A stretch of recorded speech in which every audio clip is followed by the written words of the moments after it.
ప్రజల తరపున ప్రజలతో కలిసి శాంతియుతంగా నిరసన కార్యక్రమం చేపట్టి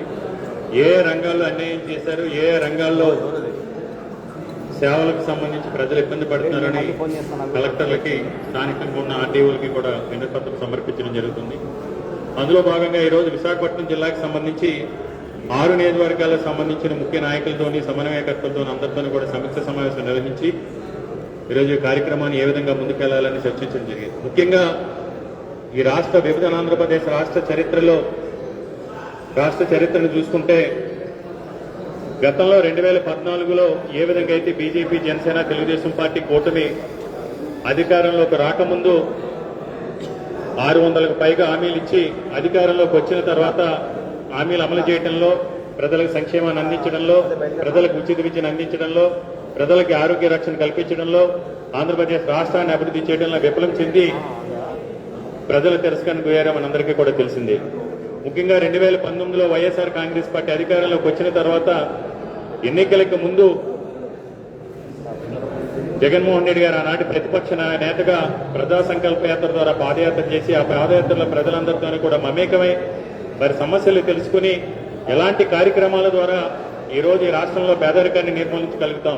ఏ కార్యక్రమం చేపడితే చదువుకోవాలనుకునే తపన తాపత్రుల ప్రతి ఒక్కరికి కూడా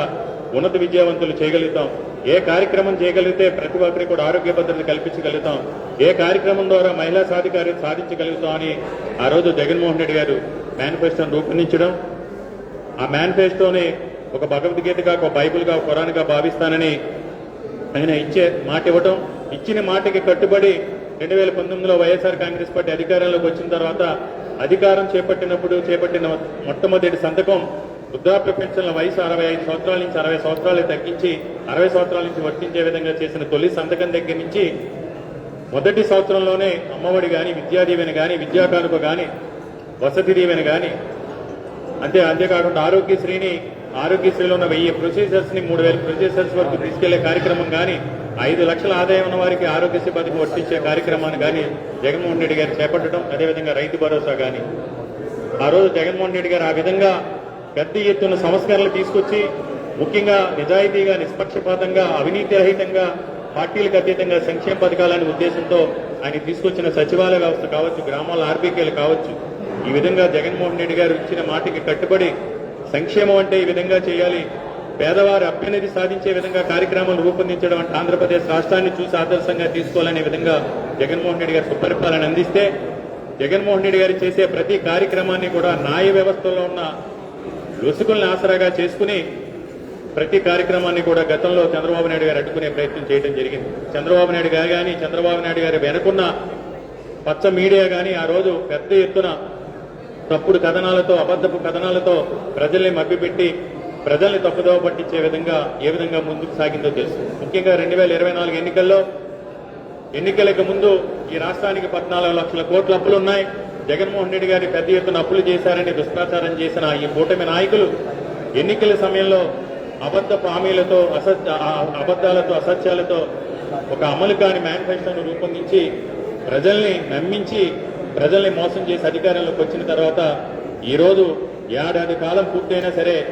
ఆ రోజు ఏ విధంగా అయితే 1995లో ఎన్టీ రామారావు గారిని వెన్నుపోటు పొడిచి తెలుగుదేశం పార్టీని చంద్రబాబు నాయుడు గారు కైవసం చేసుకున్నారో ఈరోజు అదే విధంగా ఈ రాష్ట్ర ప్రజలను కూడా వెన్నుపోటు పొడిచిన చందంగా ఈరోజు వ్యవహరిస్తూ కనీసం పశ్చాత్తాపం లేకుండా అయ్యో ప్రజలకి ఈ హామీలు ఇచ్చాం, ప్రజలకి ఈ రకంగా మేలు చేస్తా ఉన్నాం, ప్రజలందరూ కూడా కష్టాల్లో ఉన్నారు, అమ్మఒడి రాక పేద విద్యకు దూరం అవుతున్నారు, ఆరోగ్యశ్రీ కార్యక్రమం సక్రమంగా అమలవక వైద్యానికి నోచుకోక అకాల మరణాలు చెందుతా ఉన్నారు, నిరుద్యోగ యువకులకి నిరుద్యోగ భృతి ఇస్తా ఉన్నాం అని వీటన్నిటినీ కూడా ఈరోజు విస్మరించి పశ్చాత్తాపం కూడా లేకుండా ప్రతి అంశంలోని కూడా ఈరోజు వైఎస్ఆర్ కాంగ్రెస్ పార్టీని, జగన్మోహన్ రెడ్డి గారిని కూడా నిందిస్తూ కేవలం అబద్దాలతో, అసత్యాలతో కాలయాపన చేస్తూ ఈ రాష్ట్ర భవిష్యత్తుని, ఈ రాష్ట్ర ప్రజల భవిష్యత్తుని ప్రశ్నార్థకం చేసే విధంగా వ్యవహరిస్తున్న తీరుని ఎండగడుతూ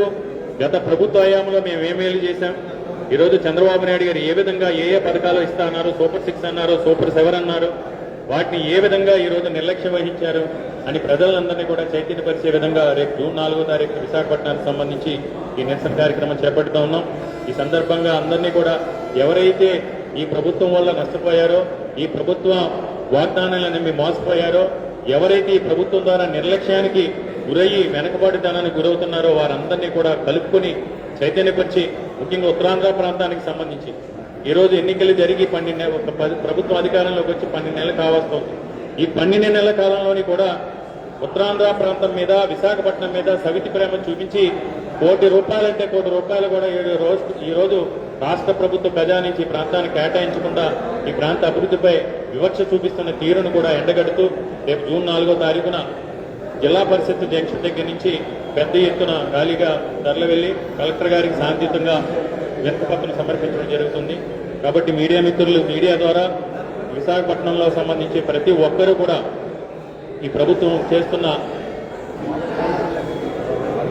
అరాచకాలను, అనర్థాలను కూడా ప్రజలకు చేసే విధంగా, ప్రజలను చైతన్యపరిచే విధంగా ఈ కార్యక్రమాన్ని విజయవంతం చేయాలని మీడియా మిత్రుల ద్వారా విజ్ఞప్తి చేస్తున్నారు.